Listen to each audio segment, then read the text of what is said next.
World History of Christianity, Chapter 8, Part 2, beginning on page 296, 1700 through 1920, Peter the Great and the New Russia.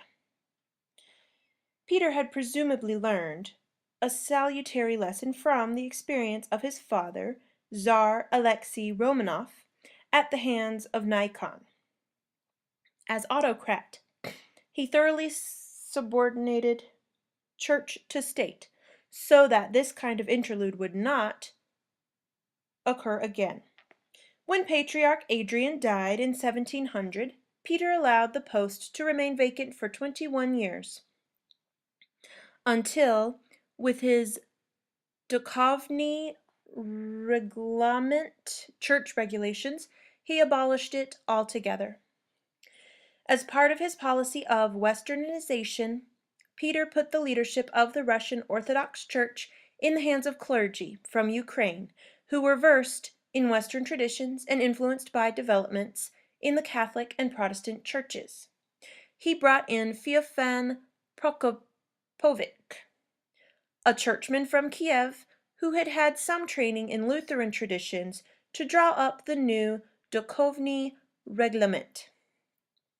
The Patriarch was replaced as head of the church by a new collegiate body, the Holy Synod, modeled on Protestant synodal bodies, under a chief procurator, who was a layman appointed by the Tsar.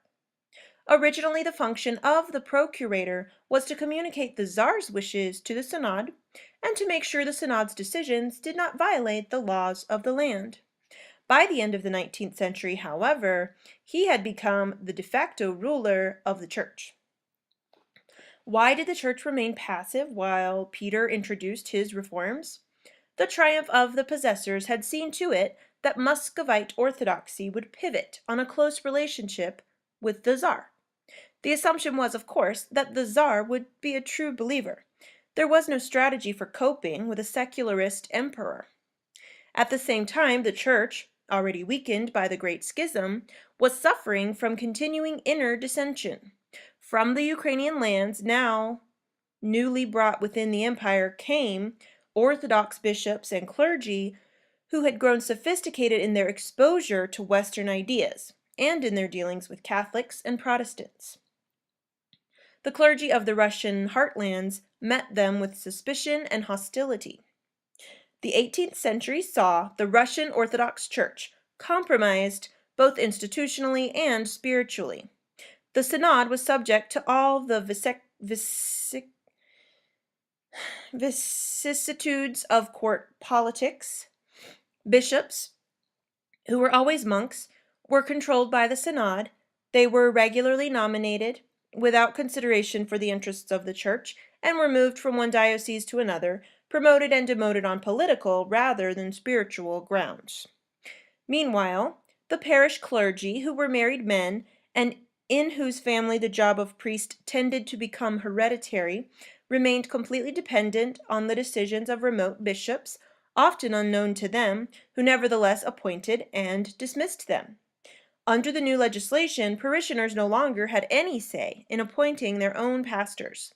However, the upkeep of a parish priest and his assistants remained, as in the old days, a parish responsibility.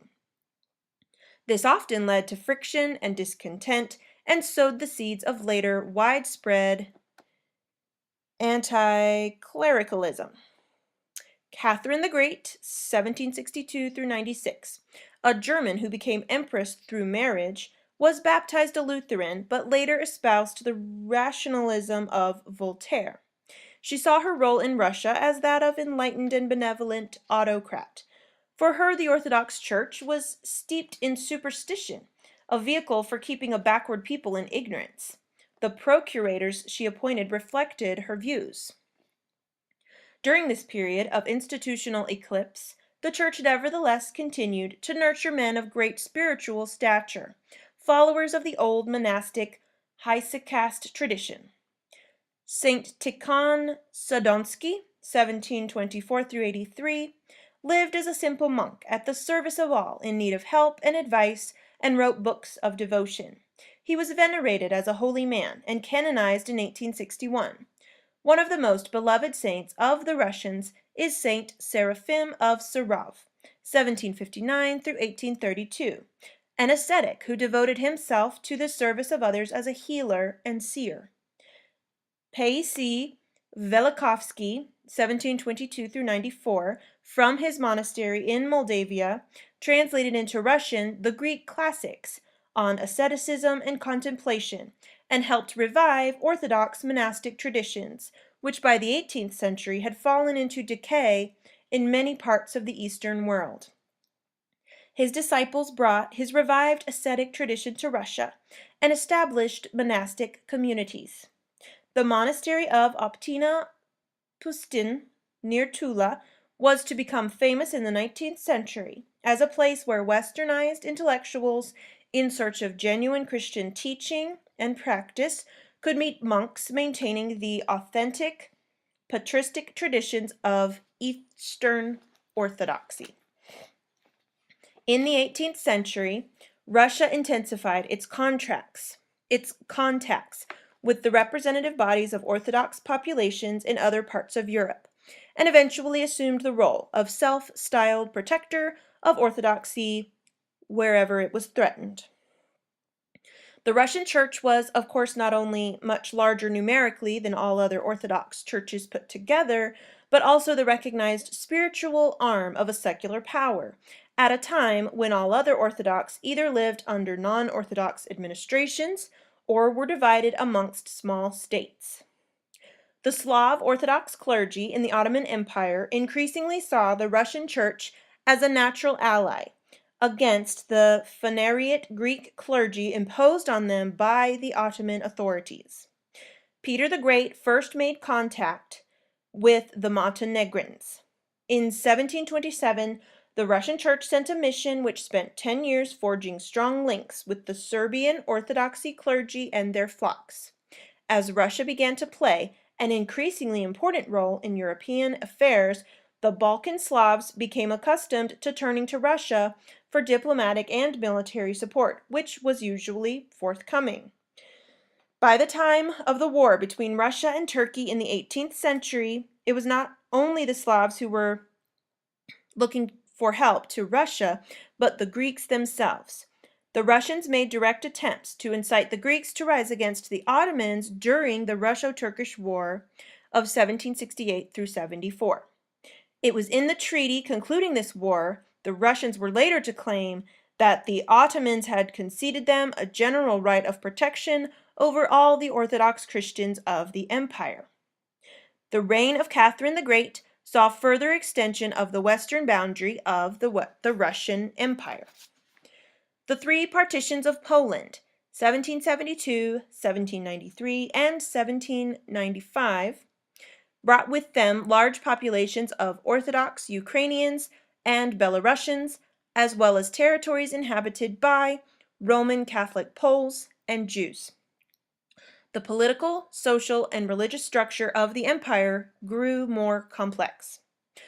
For 4 decades after the partitions, the Russian government suppressed the Greek Catholic diocese in the newly acquired territories, and in 1839 all Greek Catholics in the Russian Empire were aggregated to the Russian Orthodox Church. Ukrainian Greek Catholicism was kept alive outside the Russian Empire, in Galicia, which the partitions had given to Austria. For the next century and a half, under the Imperial, Russian, and then Soviet governments, Greek Catholicism was both illegal and officially non-existent. Russia experienced a period of national revival during the campaign against Napoleon, 1812 through 14. Tsar Alexander I, 1801 through 25, was attracted to German pietism and mysticism, and in the early part of his reign had liberalizing inclinations. He was open to non-Orthodox initiatives. In 1814, the Russian Bible Society was founded on a Protestant model. There were great hopes of political reform. However, before long, Alexander drew back disconcerted by the Europe-wide unleashing of forces apparently seeking to overthrow legitimate authority. When the Greeks revolted against Turkish rule in 1821 and the Ottoman authorities responded by executing the ecumenical patriarch, the Russians confined themselves to withdrawing their ambassador from Constantinople. Under Alexander's successor, Nicholas I, 1825 through 55, the pendulum swung decisively back from enlightenment and reform to discipline and reaction. Nicholas I wanted to close Russia's windows on the West. The stream of Western ideas could not now be stopped, however. The flow was simply diverted into side channels. From now on, philosophy, history, and literature became the vehicles for Russian cultural development, replacing politics and religion, both of which were increasingly identified with the establishment status quo. One of the few 19th century church leaders to adopt a critical stance was Filaret, Metropolitan of Moscow from 1821 to 1867. He was politically liberal, tolerant, and opposed to confessional chauvinism. The main part of his ecclesiastical career coincided with the reactionary reign of Nicholas I, and this prevented him from making his full contribution to the church. As Metropolitan of Moscow, he had a permanent seat on the synod, though during the tenure of the procurator's office by General Protasov, 1836 through 55, he was not invited to attend the synod sessions. Nevertheless, even during that period, no major decision affecting the church was taken without his views being sought. He was not afraid to dispute the validity of dubious doctrinal pronouncements made in the name of the church by uncanonical bodies. He lived long enough to see the liberal reforms of Alexander II, 1855 through 81, and himself drafted the 1861 Manifesto liberating the serfs. The mid-19th century saw a remarkable expansion of missionary activity on the part of the Russian Orthodox Church. Missionaries went to Siberia, to Alaska, part of the Russian Empire until 1864, to the Muslim tribes in the Volga and Ural regions, and even to Japan. Archbishop Innocenty Veniaminov, who for 44 years devoted himself to missionary work, succeeded Filaret as Metropolitan of Moscow. He founded the Orthodox Missionary Society, which continued its activities up to the Revolution of 1917. In 1899, the Russian Church had 20 missions inside the empire and 5 foreign missions in Alaska, Korea, China, Japan, and Persia. During the 19th century, the Russian Orthodox Church at once enjoyed extensive privileges and suffered from serious restrictions, both consequent on its legal status as the established religion of the empire. It was supported financially by the government and was defended by law against its religious rivals. It alone had the right to proselytize. The secular authorities welcomed the help of the church in combating the influence of non-Orthodox denominations. The church ran an effective system of parish primary schools throughout the empire. At the same time, it was not allowed to acquire property freely and was encumbered with an inefficient bureaucracy. Parish priests, the white or married clergy as opposed to the black or monastic clergy from whose ranks the bishops were appointed, still suffered from lack of contact with their bishops, who were moved around too frequently to become effective leaders in their dioceses. Priests were also burdened with financial poverty and a large number of secular administrative duties. There was widespread anti-clericalism in society, and particularly amongst the intelligentsia, where atheism or positivism had been characteristic for decades before being further encouraged by the Marxism which took hold in the later 1890s. Under these circumstances, it is hardly surprising that by the end of the 19th century, The Russian Orthodox Church had failed to develop any program for Christian, social, or political engagement, or even the theoretical basis for such a program.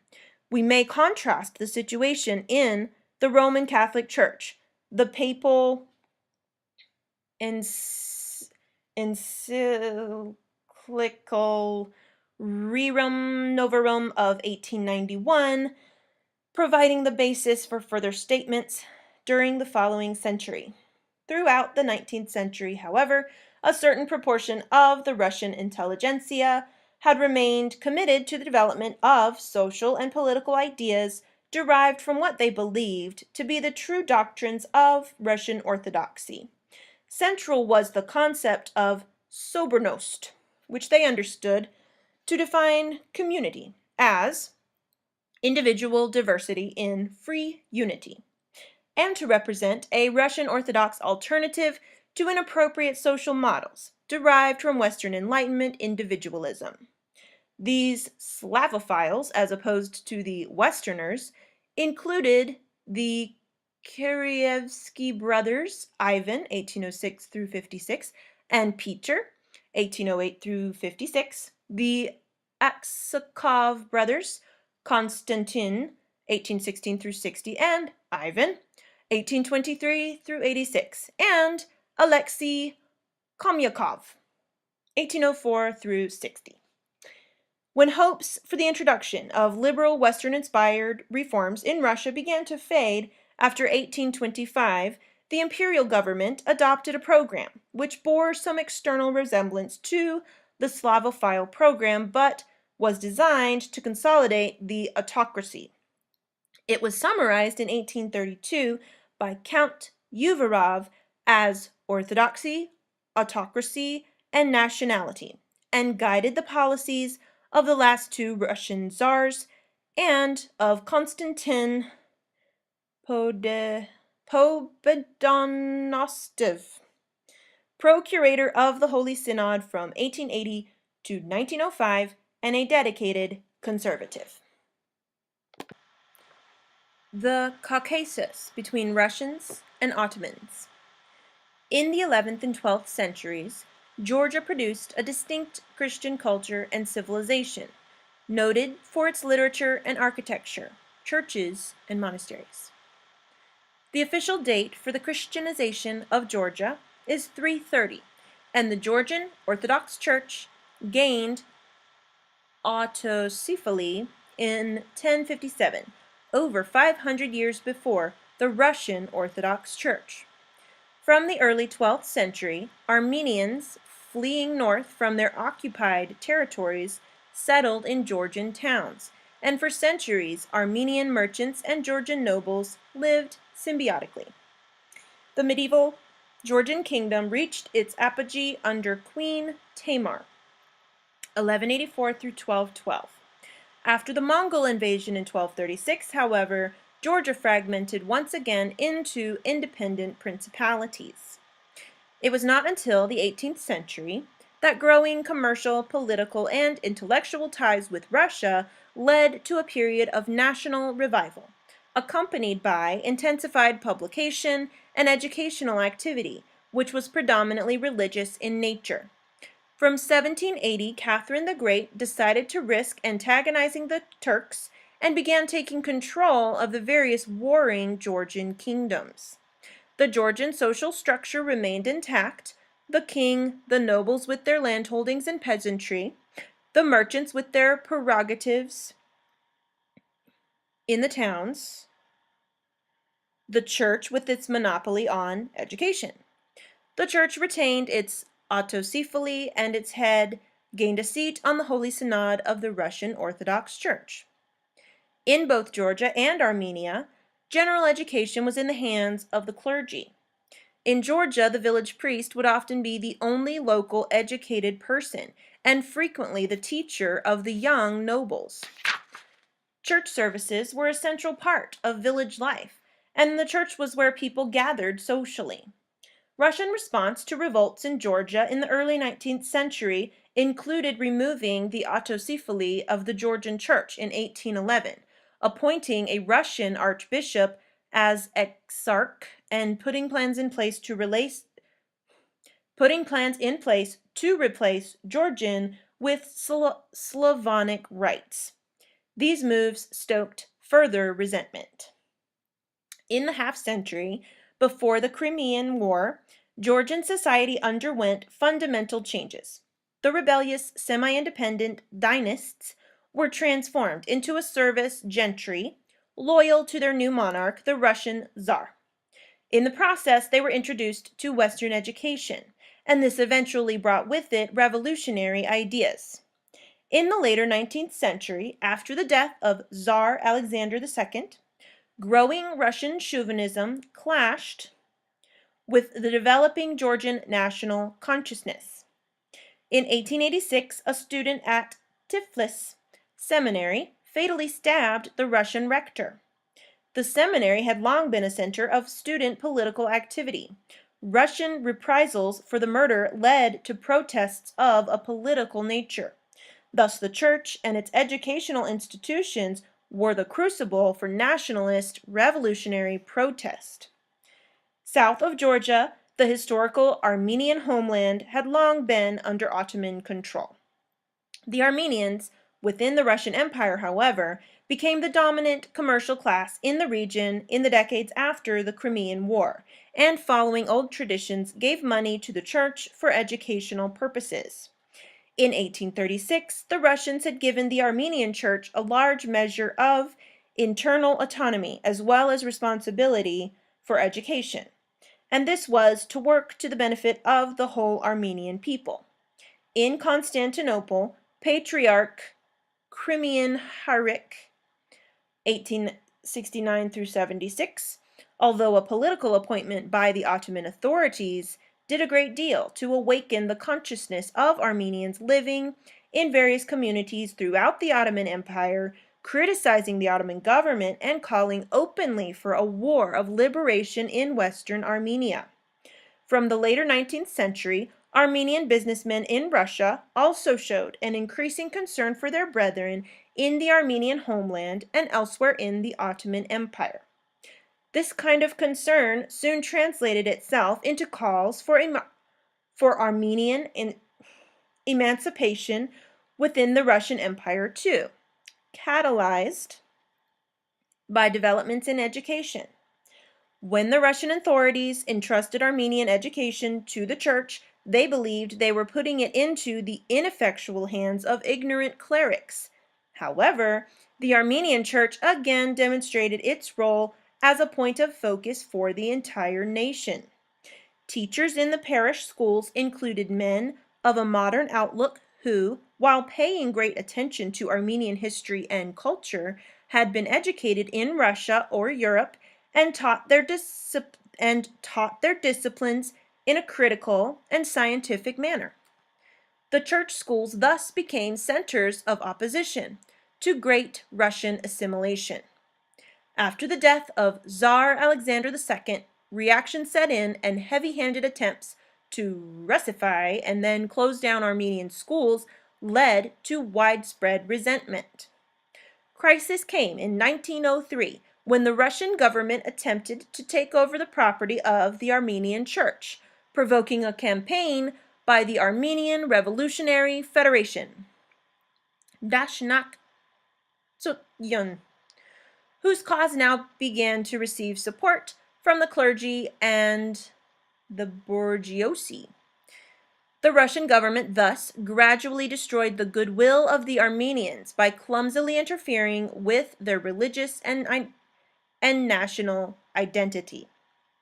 Within the Ottoman Empire, persecution of the Armenians grew steadily more serious from the mid-1890s, killings and massacres culminating in 1915. By the end of the First World War, the Armenians on Turkish territory, except for those in Constantinople, had been completely exterminated.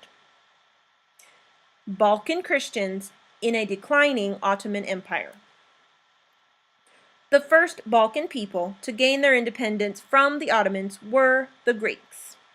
The intellectual preparation for the revolt of 1821 came through a small, predominantly Western-educated intelligentsia, many, if not most of whom, lived outside the Ottoman Empire. Throughout the Ottoman period, books in Greek had been printed in substantial and steadily increasing quantities, mainly in Venice. At the beginning of the 18th century, these books were overwhelmingly religious in character. During the 50 years or so before 1821, however, they became increasingly secular, reflecting a revived and intense interest in Greece's classical past, supplemented with revolutionary ideas in the wake of the French Revolution. Inside the empire, there had been occasional uprisings amongst the Greek population from the earliest years of Ottoman rule, but it was never clear how the nationalists' aims were going to be realized, given the vested interests of those with a stake in the status quo, the clergy, the phanariates, the merchants, and the ignorance and passivity of the great mass of the Greeks in the homelands, who were mostly illiterate and under the supervision of a church which ever more actively opposed modern secularized thinking. The Patriarchate in Constantinople published books under strict censorship by the Ottoman authorities, designed to counter the flood of atheistic and seditious literature from abroad. At the time of Napoleon's invasion of Egypt, part of the Ottoman Empire, in 1798, a book by the Patriarch of Jerusalem, published in Constantinople, argued that the Ottoman Empire was created by divine will, specifically to protect orthodoxy from contamination by Latin heresy, and that Orthodox Christians should remain loyal to their Ottoman masters. This kind of view was anathema to the new generation of Greek nationalists. In 1821, as soon as news of the Greek uprising reached Constantinople, ecumenical patriarch Gregorios V was killed by the Turkish authorities, along with some 30,000 Greeks. Nevertheless, international circumstances soon forced the Sultan to grant Greek independence. The first king of the new country, chosen by the great powers, was Otto of Bavaria, 1833 through 62. His largely German ministers set about giving Greece the structures of a new state in a conservative European mold. In order to achieve secular control of the church, they set up a synod on the Russian pattern as a department of state. In 1833, with state encouragement, the Greek bishops proclaimed their church autocephalous, with the Catholic Otto as its head. Deadlock with the ecumenical patriarch ensued. Meanwhile, the Greek government was growing suspicious of a church that voiced popular anti-foreign sentiments. The number of bishops was reduced from 33 to 10, corresponding to the new political divisions of the country, and the majority of the monasteries were suppressed and their properties forfeited to the crown. At first, many of the state's policies were unwelcome to the church, but it developed a robust attitude, prepared to discuss perceived encroachments on its domain and to protest when necessary.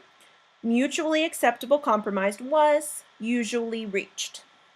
Conditions for the church improved in the second half of the 19th century. The ecumenical patriarch recognized the Greek church's autocephaly in 1850. The number of dioceses was increased to 24, and efforts were made to raise the standard of Christian knowledge and education. As time went on, the church hierarchy identified more and more with the state's domestic and foreign policies. Meanwhile, although the Bavarian monarchy was by and large indifferent to the cultural sensibility of its Greek subjects, it operated astutely and set in place a system of church-state relations which basically survives to this day.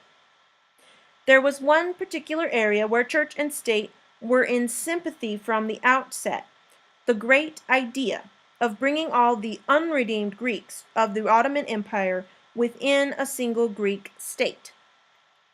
From the 1870s, Greek irredentist ambitions in Macedonia were to bring Greece into conflict not only with the Ottoman authorities, but with the rival nationalist programs of the Bulgarians and Serbs.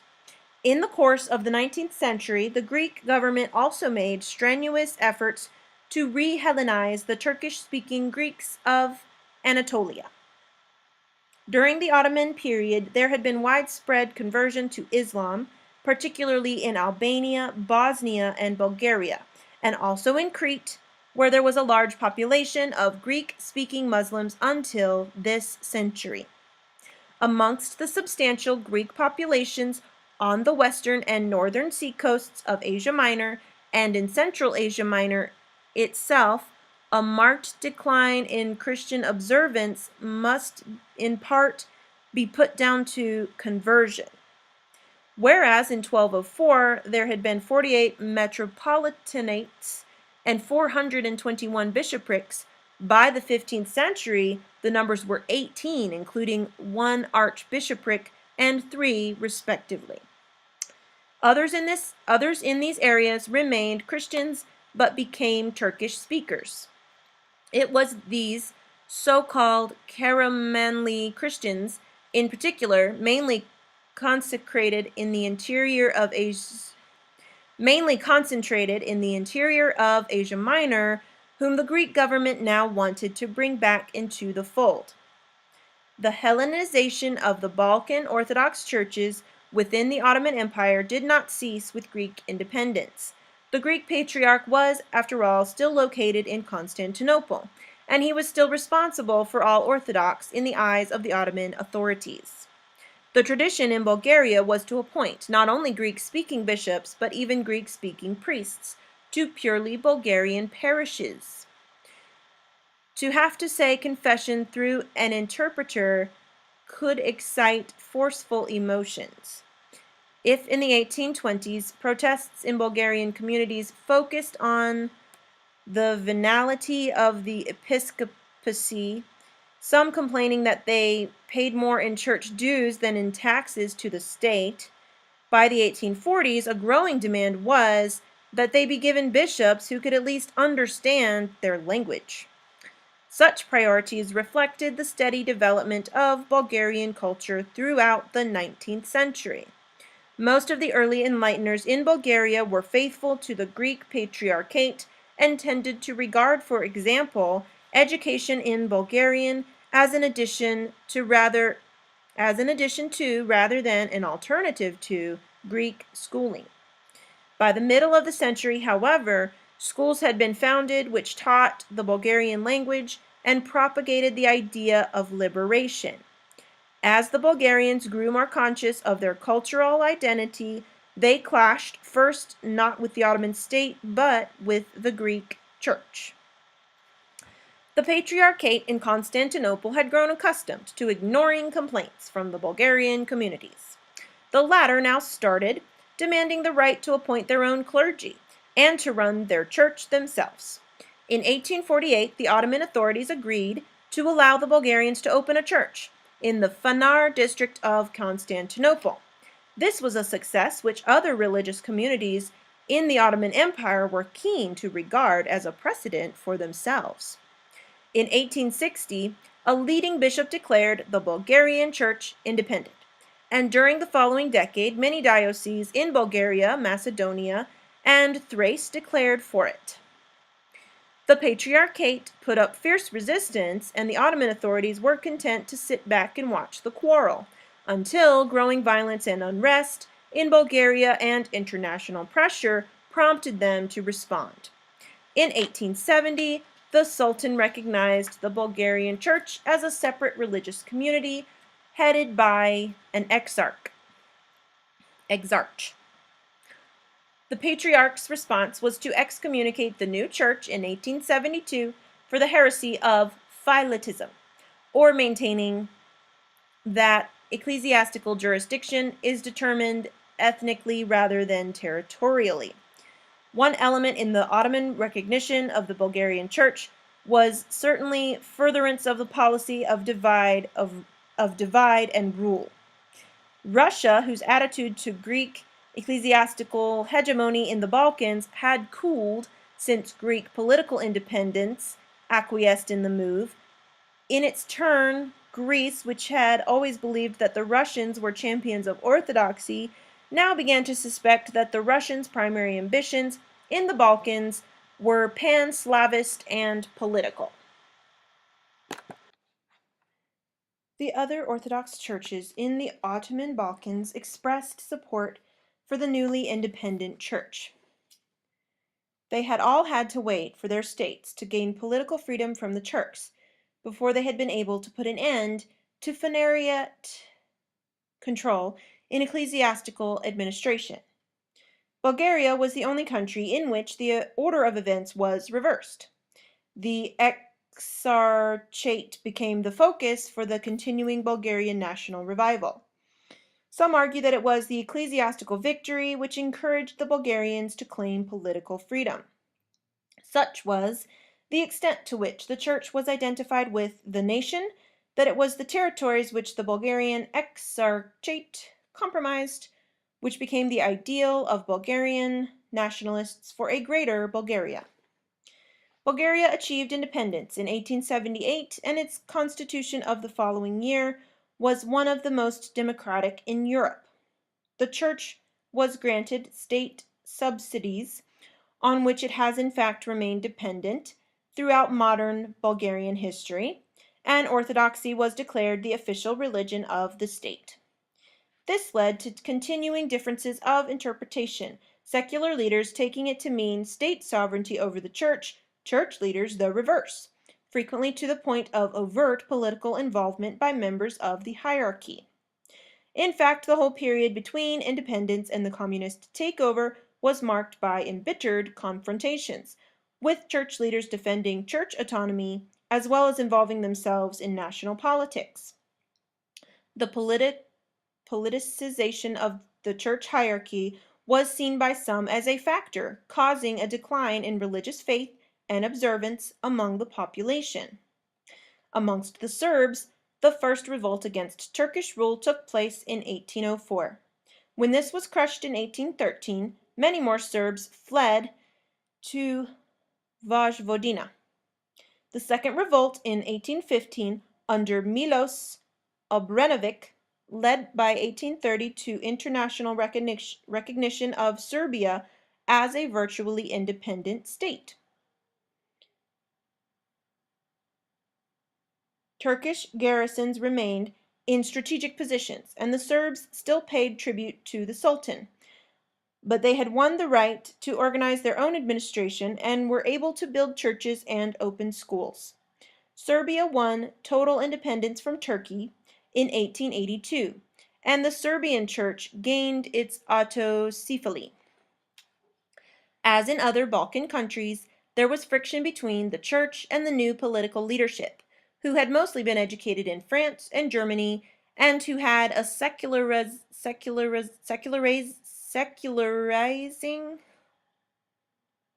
and modernizing program.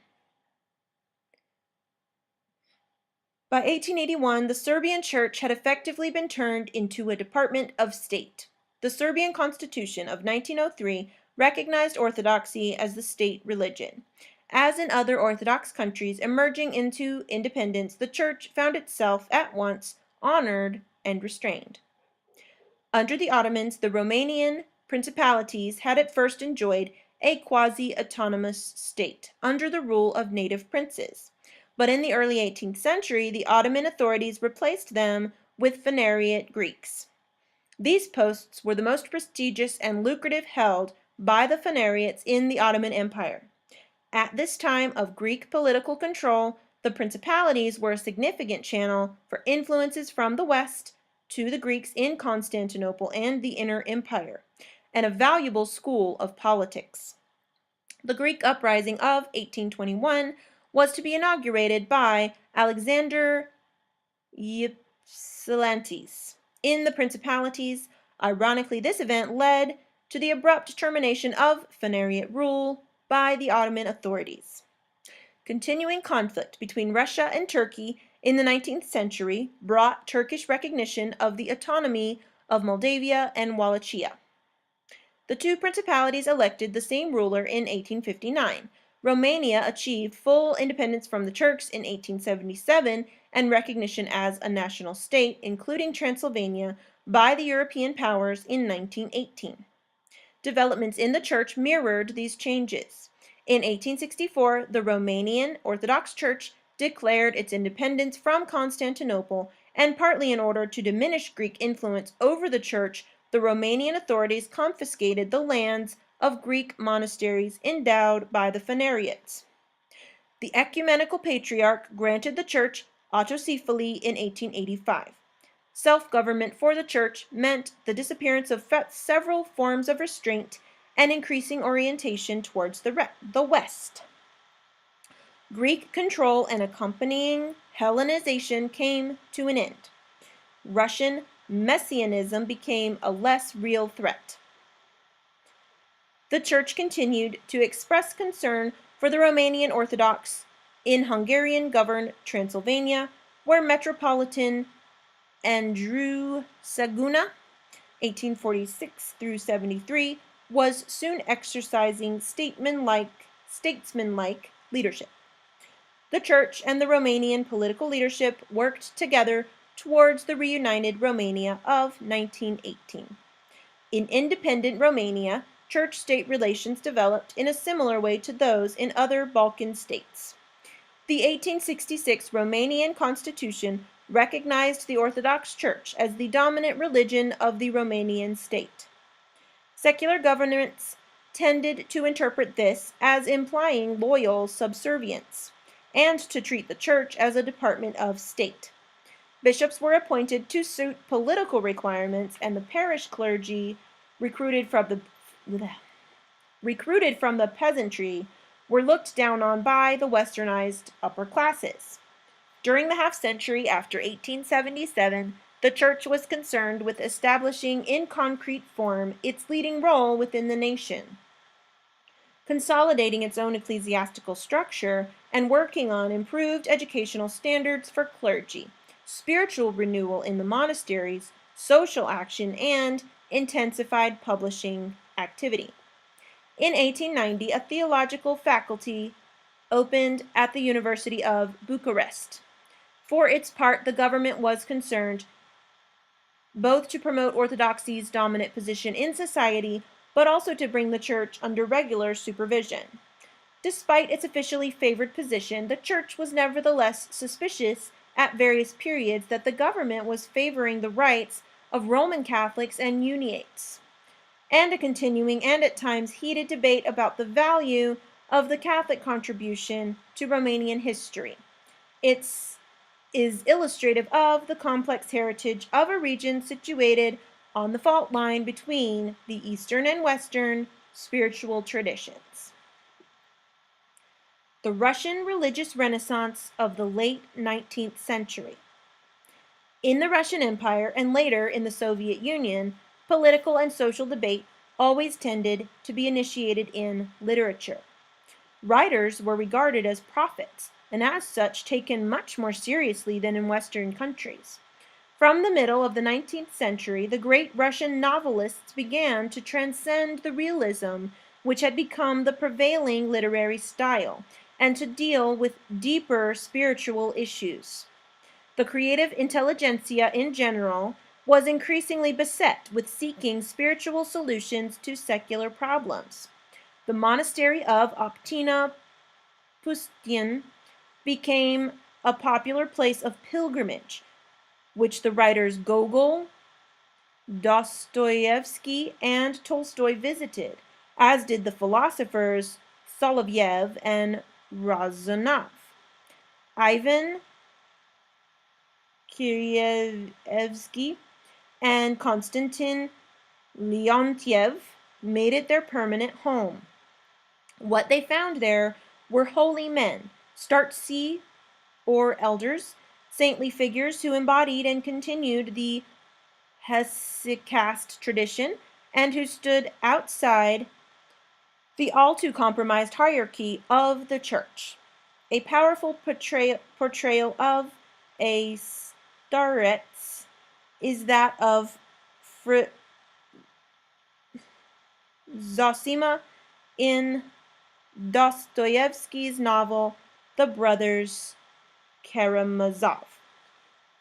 Lev Tolstoy moved through the profound psychological analysis of War and Peace, 1869, and Anna Karenina, 1877, to a moral and religious crisis. After this, his aim was to write simply about spiritual truths in a style which would be accessible to ordinary people. In his desire to adopt a peasant lifestyle and his increasing concern to convey the simple moral teachings of the Gospels, he is in the tradition of Russian sectarianism. At the heart of his later teachings lies the doctrine of nonviolence, which for him involved repudiation of the state and all its structures. His worldview is best summed up in his Confession, finished in 1882. He was excommunicated by the Russian Orthodox Church in 1901. In the last decades of his life, he enjoyed immense popularity within Russia and a growing reputation abroad. Fyodor Dostoevsky spent 4 years in prison, 1850 through 54, for his involvement with revolutionary socialist circles. Here, his own religious crisis led him to conversion to the orthodoxy of the Russian people. As a journalist, he went on to tackle political and social issues from a perspective of mystical populism, and his program is conservative and frequently chauvinist. However, it is his novels which are of enduring importance, primarily Crime and Punishment, 1866, The Idiot, 1868, The Devils, 1871 through 72, and The Brothers Karamazov, 1880. Here, he deals more profoundly than perhaps any other writer with the fundamental issues of sin and redemption, and the range of his concern encompasses everything from an individual's responsibility for his own actions to prophecy of the universal harmony, which will transcend the tragedy of mankind. By the last decade of the 19th century, Russian society had begun to polarize politically as increasingly extremist programs were adopted by the revolutionaries, and particularly as the growing influence of Marxism meant that materialism and atheism became an ever more integral part of these programs. At the turn of the century, the quest to bring orthodox values to bear on pressing cultural, social, and even political questions took on a new urgency. Some members of the hitherto positivist intelligentsia began to voice deep concern about the implications of such programs for human freedom. Their increasingly Christian analysis was catalyzed through the philosophy of Vladimir Solovyev, 1853 through 1900, who brought together Hegelian rationalism and mysticism, Westernism and Slavophilism into a new synthesis for the modern age and a potential source of social and political doctrines for the Church. It was in this climate that a movement took shape to reform the Church, to free it from the suffocating embrace of the state, and to equip it as an institution able to tackle contemporary challenges. The movement was supported not only by members of the intelligentsia, but by bishops, ordinary clergy, and lay believers. In order to restore canonical self-government to the Church, the reformers planned to convoke a local council, traditionally the supreme ecclesiastical organ. A brief interlude of political liberalization, 1905 through 06, saw religious concessions, including the Edict on Religious Toleration of 17 April 1905, which granted religious freedom to non-Orthodox denominations. The issuing of the edict meant that reform of the Orthodox Church was now urgent. It needed institutional independence in order to join the other newly legalized denominations on equal terms. However, renewed reaction, 1906 through 17, spelt an end to the reformers' hopes, and it was only after the February Revolution in 1917 that the church was able to convene a council in Moscow and elect a patriarch, Tikhon, the first since 1721. The council continued its reform deliberations until September, but by then the Bolsheviks were in Moscow. The only one of its decisions the council was able to put into effect was the decision to restore the patriarchate.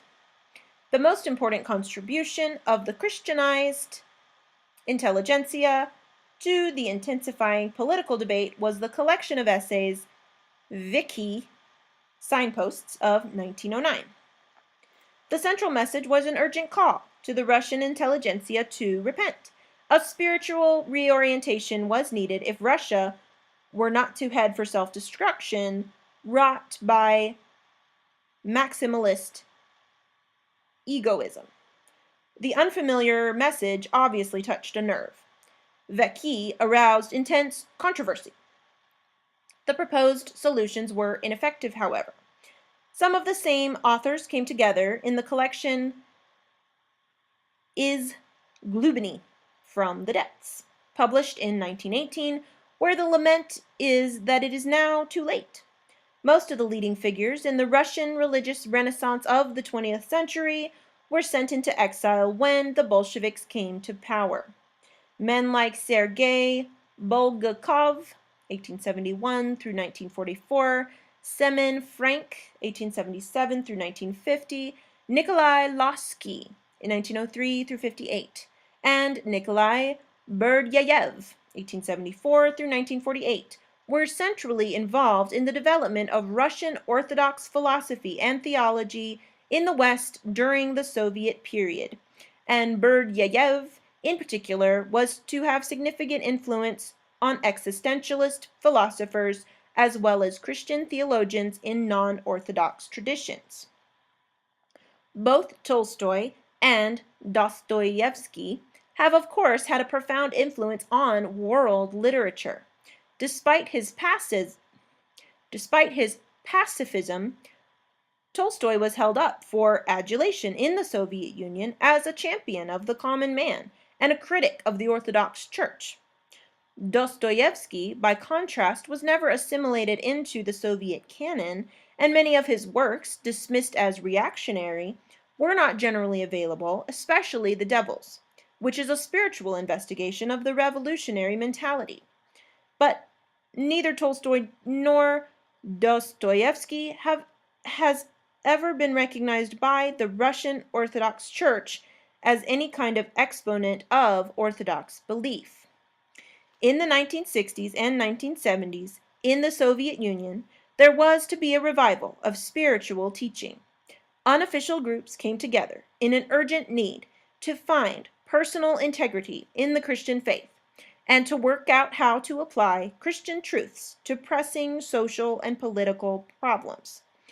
Two of the most important spiritual fathers to these groups were Dostoevsky and Berdyaev, and behind them stood the figure of Solovyev, his all-embracing worldview, a potential comprehensive challenge to the prevailing Marxist-Leninist ideology. This ends part 2.